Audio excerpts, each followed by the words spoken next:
The Willow Grove HOA slapped a $500 fine on my 12-year-old son, Liam, for flying his birthday drone in our backyard.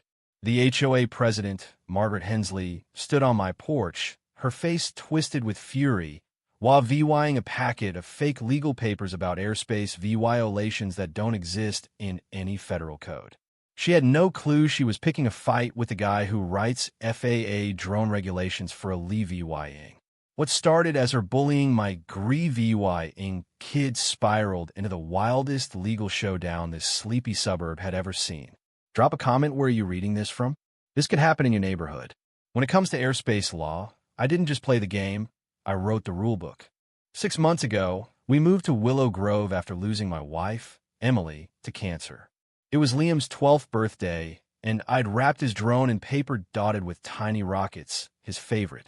When he tore it open, his eyes lit up with a spark I hadn't seen since Emily's death.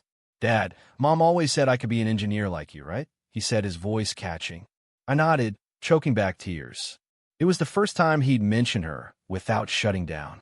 We'd left our old Atlanta home, haunted by Emily's garden, her cookie recipe, her hospital bed, and the VYing room. At 42, starting over wasn't my plan, but Liam needed it. He'd grown quiet, his usual energy dulled by grief. The drone, a mid-range model with a decent camera, was my attempt to reignite his love for science. I'd stayed up past midnight assembling it, hearing Emily's voice in my head. "Saw some things need to be a little imperfect, James. That's where the joy lives." "So?" Liam read the manual cover to cover, just like I taught him, his focused frown so like Emily's. By afternoon, he was ready for a test flight in our backyard. I watched from the patio as he launched the drone, its hum steady as it hovered 15 feet up. His face glowed with joy, the old Liam peeking through. Then it went wrong. Still learning the controls, Liam hit the wrong button, and the drone drifted over the fence into Margaret Hensley's pristine yard. It hovered above her patio, where she sipped tea, and the propeller's downdraft smashed her fancy Japanese tea set. The crash of pottery was drowned out by her shriek. Liam landed the drone, panicked, his hands shaking. "Dad, I'm so sorry," he whispered, eyes wide with fear. "I didn't mean to." "It's okay. Accidents happen," I said, though my gut told me trouble was coming. We walked to Margaret's to apologize. She was 55, silver hair perfect, posture like a queen.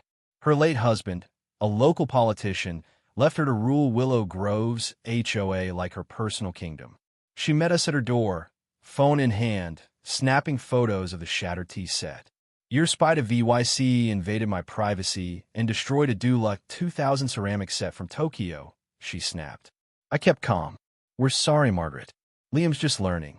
We'll cover the damage, but 2000 seems steep. Can we verify the cost?" Her eyes narrowed. "Are you calling me a liar, Mr. Carter?" I offered 200 up front while we sorted it out. She scoffed. "This is why families ruin this neighborhood, no respect for property or privacy. You'll hear from the HOA." She slammed the door. Liam's shoulders slumped as we walked home. He slid the drone under his bed. "I won't fly it anymore, Dad. I don't want trouble." His voice broke my heart. The next morning, an HOA notice slid under our door. A $500 fine for unauthorized aerial vehicle operation and privacy invasion, citing a fake FAA regulation, 17C. I read it, half amused, half furious. I've spent 15 years drafting real FAA rules.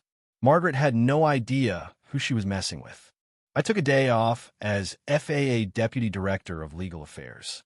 Liam left for school, asking if we'd have to move if the neighbors hated us. His questions stung. I'd promised him stability, a fresh start. Willow Grove's glossy brochure showed happy families, not Margaret's iron grip. Staring at a photo of Emily from our last Smoky Mountains trip, I whispered, "What would you do?" She'd always fought head-on, unlike my usual compromise. This was about the home I'd promised her for our son. I dug into the HOA bylaws. Pages 8 to 12, where Margaret's strictest rules lived, were in a different font, clear tampering. I cited Clara Thompson, a warm retired principal who'd welcomed us. Over coffee, she spilled stories. Margaret banned basketball hoops, find wrong plants, even barred a girl's too colorful swimsuit from the pool. She targets families, Clara said. Most pay or leave. I found an email Liam wrote to Emily's memorial account, left open on our computer. Saw Mom, the neighbors hate us. I messed up with my drone. Dad's worried. I wish you were here. Saw his words fuel my resolve. This wasn't just about a finite, it was about showing Liam bullies don't always win. The HOA scheduled a disciplinary hearing. Liam asked, "Can we win, Dad?" I smiled. Sometimes, the guy who writes the rules knows how to fight when they're abused. At the hearing, Margaret sat at a desk with her lackey, Tom Reed, and Sarah Brooks, a real estate attorney. The room held 15 residents, all with their own Margaret horror stories. She accused us of surveillance and cited her fake 17C. When I said it didn't exist, she smirked. "Are you an expert, Mr. Carter?" I stayed calm. I have some familiarity. She cut me off repeatedly, turning the hearing into a show. Liam, taking notes, looked crushed. I cited the bylaws' right to speak, catching her off guard. Still, she declared the fine upheld and banned all drones. I spotted a folder on her desk, Carter hearing results, dated 3 days prior. I snapped a photo. Liam noticed too. "She cheated, Dad." Back home, Liam instructively played back his recording of Margaret saying, "I don't care what federal law says. This neighborhood is mine." He grinned. "Mom said use tech responsibly." This felt responsible. I laughed. My boy was Emily's son, all right. I met my old friend, Police Chief Mike Larson, and showed him the fake notice and predated folder. He said Margaret often backed down when pushed but had a history of complaints. Liam suggested using the drone's camera to catch her trespassing. Mike confirmed it was legal with consent. We caught Margaret photographing violations in neighbors' yards, including elderly Mrs. Larson's. With permission, Liam flew the drone, capturing her rage when she spotted it. Sarah revealed Margaret's plan to charge families extra HOA fees. I posted the tampered bylaws online, and neighbors shared their stories. Margaret's flyers warned against our meeting, but dozens came to Clara's. When power cut, likely Margaret's doing, Liam set up our backup projector. Margaret stormed in, claiming noise violations, but we showed her trespassing footage. She shrieked about 17C. I countered, "I helped write FAA rules. That doesn't exist." Sarah called for a no-confidence vote, and a 78 signed. That night, our window was smashed, a note stabbed to the door. Saw stop or worse.